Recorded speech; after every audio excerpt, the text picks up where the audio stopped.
కేవలం మా పార్టీ ఎమ్మెల్యేలు పల్లా రాజేశ్వర రెడ్డి గారు, మరి రాజశేఖర్ రెడ్డి గారు, మల్లారెడ్డి గారు, వారి తమ్ముడు, ఈ 4-5 కాలేజీలు తప్ప రాష్ట్రంలోని అన్ని ఇంజనీరింగ్ కాలేజీలకు సీట్లు పెంచిండ్రు. 99% కాలేజీలకు సీట్లు పెంచిండ్రు. ఒక్క 4 టార్గెట్ చేసిండ్రు. ఎవరు వాళ్ళు? మా బీఆర్ఎస్ ఎమ్మెల్యేలు.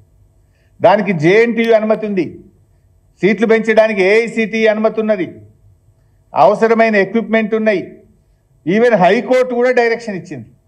హైకోర్టు చెప్పింది, జేఎన్టీయూ చెప్పింది, ఏఐసిటి చెప్పింది, అన్ని అనుమతులు ఉన్నాయి, అన్ని టెక్నికల్గా ఉండాల్సినటువంటి అన్ని ఫీచర్స్ ఉన్నాయి. అయినా మా ప్రభుత్వానికి విశేష అధికారం ఉంది. వీళ్ళు 4 టీఆర్ఎస్ వాళ్ళు కనుక వీళ్ళకి ఇయ్యం.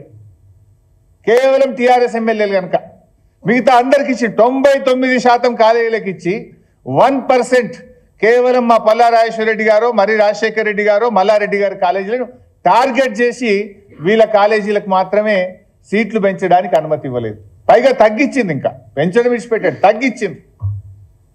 అంటే దీన్ని బట్టి ఒక్క ఉదాహరణ కాదు, మీరు చూస్తే కేసులు పెట్టడం కానీ, ఇంజనీరింగ్ కాలేజీలలో సీట్లు తగ్గించడం కానీ, ఇవాళ ఎఫ్టీఎల్ పేరు మీద హైడ్రామా పేరిట ఇవాళ కాలేజీలను కూల్చివేసి ఆసుపత్రులను కూల్చివేసేటువంటి కుట్రలు కూడా జరుగుతూ ఉన్నాయి. రాజేశ్వర రెడ్డి గారు అన్ని అనుమతులు చూపించినాం కదా. నాలా కన్వర్షన్ ఉంది, ఇరిగేషన్ పర్మిషన్ ఉంది, district high level committee permission ఉంది, హెచ్ఎండిఏ పర్మిషన్ ఉంది. ఇంక ఈ రాష్ట్రంలో ఒక కాలేజీ కట్టడానికి ఎన్ని అనుమతులు ఉండాలో అన్ని అనుమతులు తీసుకొని రాజేశ్వర రెడ్డి గారు కట్టింది తప్ప ఎక్కడ కూడా ఒక్క తప్పు కూడా చేసిన పరిస్థితి లేదు. కానీ మీరు ఇవాళ అధికారాన్ని అడ్డం పెట్టుకొని రాజకీయ పరంగా ఇవాళ కక్ష సాధింపు చర్యలకు పాల్పడడం మంచిది కాదు. దీన్ని మానుకోవాలని, ఒకవేళ మీకు అనుమానం ఉంటే మీడియా సమక్షంలో అధికారులు వచ్చి పల్లా రాజేశ్వర రెడ్డి గారి సమక్షంలో మీరు కొలవండి, నోటీస్ ఇవ్వండి. దాని ఏదైనా ఒక ఇంచున్నా రాజేశ్వర రెడ్డి గారి కొట్టుకోవడానికి సిద్ధంగా ఉన్నారు. కానీ మీరు రాత్రి వస్తే అక్కడ ఏముంటుంది?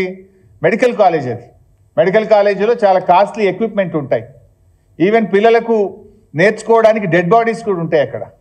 ఆ పిల్లలకు ఎన్నో వసతులు, ఏర్పాట్లు, చాలా ఎక్విప్మెంట్. నువ్వు రాత్రి వచ్చి వాటి అన్నింటినీ అట్లే కొట్టేస్తే రేపు ఏమైతుంది? ఆ పిల్లల భవిష్యత్తు ఏంది? అక్కడ ఉన్నటువంటి ఆస్తుల భవిష్యత్తు ఏంది?